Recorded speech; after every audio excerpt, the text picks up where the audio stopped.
Thank you, Honorable Speaker, for this opportunity also to make my contribution to the motion.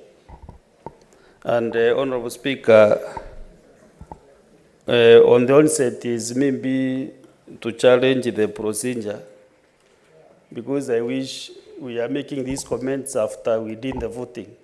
Because, Honorable Speaker, if we hear the comments of many senators here, even the Madam Governor, it's like we have concluded the business and still we are to cast our votes.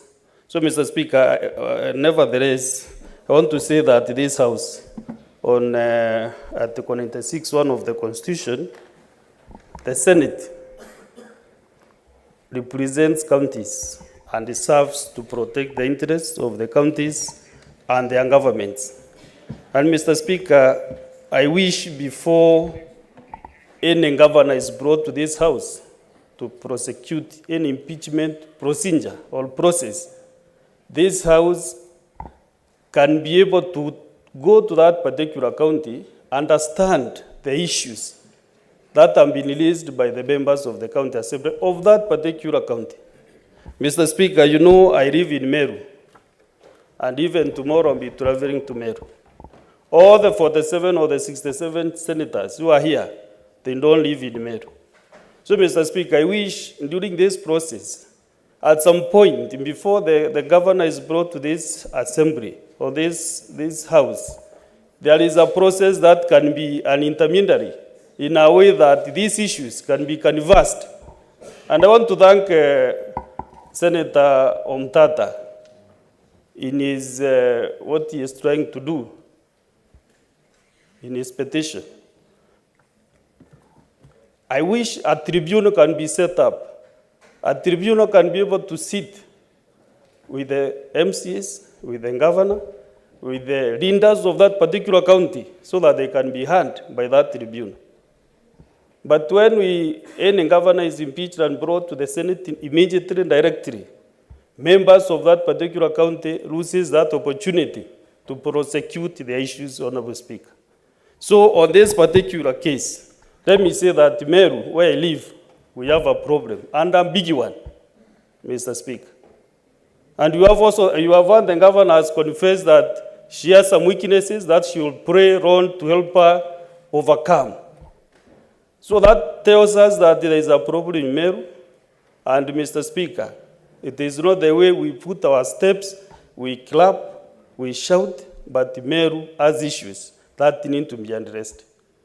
And because Meru is not living in a vacuum, I want to address the head of state, His Excellency the President, to take charge and understand what is in Meru, what is ailing Meru County. I want to thank the MCAs. They have done their work excellently. There is no way that 59 MCAs can be logged or manned that they impeached the governor for the third time. The MCAs have issues that they have raised in their petition. But also, Mr. Speaker, you know, unless these gentlemen and ladies are hand, then we can never solve Meru issues. As I speak here, Mr. Speaker, I want to tell this House and convince them enough that Meru has issues, has problems. And also, Mr. Speaker, when we see creeps print in vernacular, I also wanted to actually challenge also that process of executing these witnesses. When a creep is played in vernacular, some are not audible, and then what is translated might not be what was said. So what do we have to say that this creep is very articulate? So, Mr. Speaker, what I want to request my colleagues here, as we make this decision, look to all the counts. Let us not bring down to only one issue about women. This thing called Kebiri, is it an instrument or this used to stir porridge or maziwarara? So, Mr. Speaker, that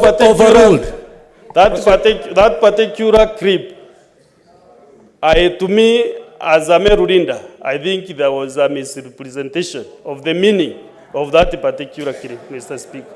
So as we also make our decision, I hope the Senate can still review those clips